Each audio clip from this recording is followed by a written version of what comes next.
G'day guys, welcome back. We are on day 2 of the beginner series. We are at the end of the day. The account's probably been alive for, I don't know, 44 hours now, roughly.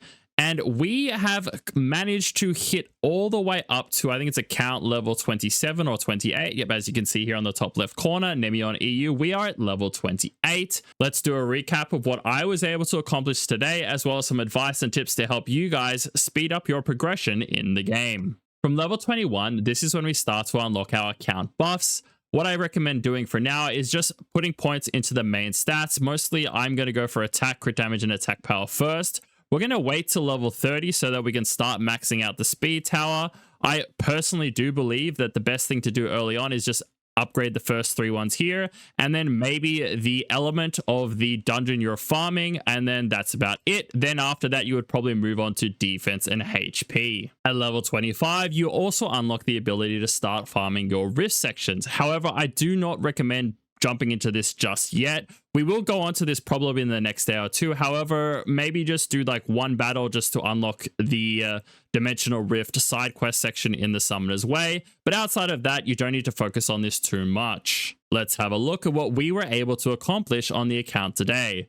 For starters, we were able to get the normal TOA all the way up to level 70, as well as the hard TOA to level 50. Getting to level 50 was one of the requirements for unlocking Jean.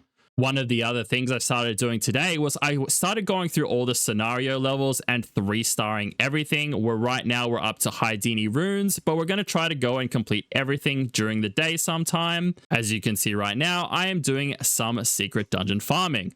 I do recommend people do this quite a bit early on. The reason being is a lot of our units are missing skill ups, and skill ups are very important to ensuring that we have cooldowns on our units, as well as just like having all our skills available, as well as more damage. So it's just always going to be a good thing.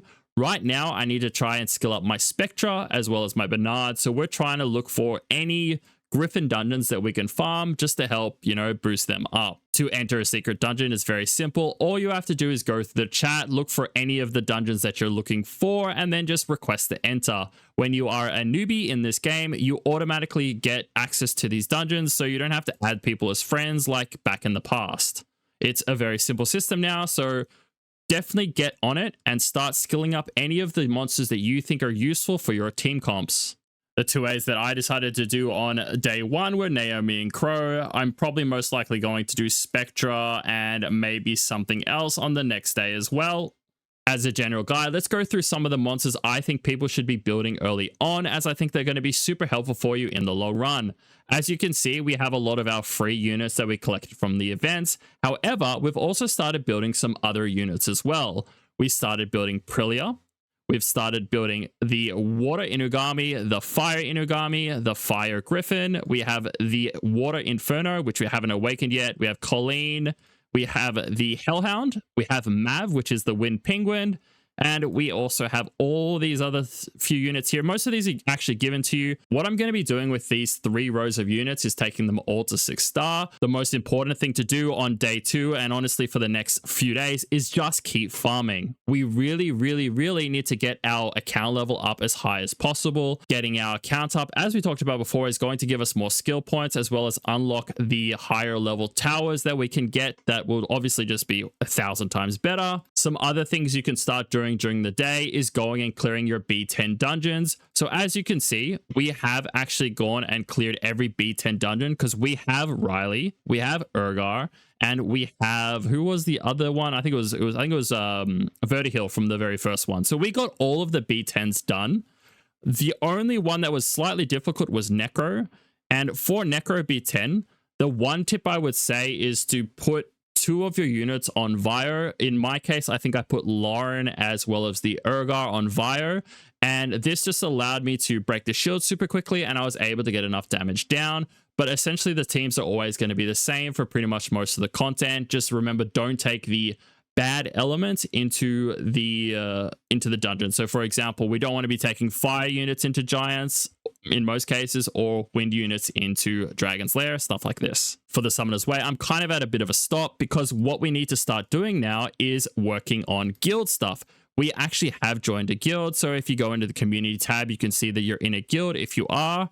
And what I need to start doing is doing my guild events. There's a lot of guild things to go through. I'll probably do another video separate on that just to give a summary of what things you can do. But pretty much all you have to do right now is just help out your guild, be active, and do as many things as you possibly can. It doesn't really matter if you lose anything, but the most important thing is going in and giving everything a shot. So let's quickly summarize the things you definitely should have been doing on day 2. Number 1, join a guild. Number 2, just keep farming. Number 3, push TOA both sides. Number 4, you can push the dungeons up to 10 to get the monsters if you are in this same event as we currently are. And the last thing you want to be doing is farming the secret dungeons for skill ups or monsters that you're considering using for your account. 2As are absolutely incredible for beginner accounts. As you can see, for the second awakening EXP, we're getting a slight boost to the amount we're getting.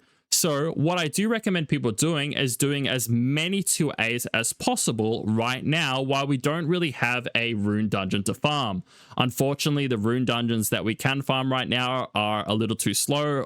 You know, they're about 2.5 minutes, 3 minutes. What we want to be doing right now is farming as many things as possible that we don't really want to farm later on. And so, for example, 2As is probably the best thing we can look at right now. So what I'm going to be doing today for you guys is I'm going to be making a list of 2As that I think are recommended for everyone to be building in 2024. Unfortunately, a lot of them have fallen out of the meta, and I don't think you should be building as many as we used to. So what I'm going to do is I'm going to rank them, and I'm going to put up a video like somewhere here or somewhere around here, okay? And if you're interested in that, just click on it and that'll pop you over to the video. That's going to be all for this one, guys. Peace out.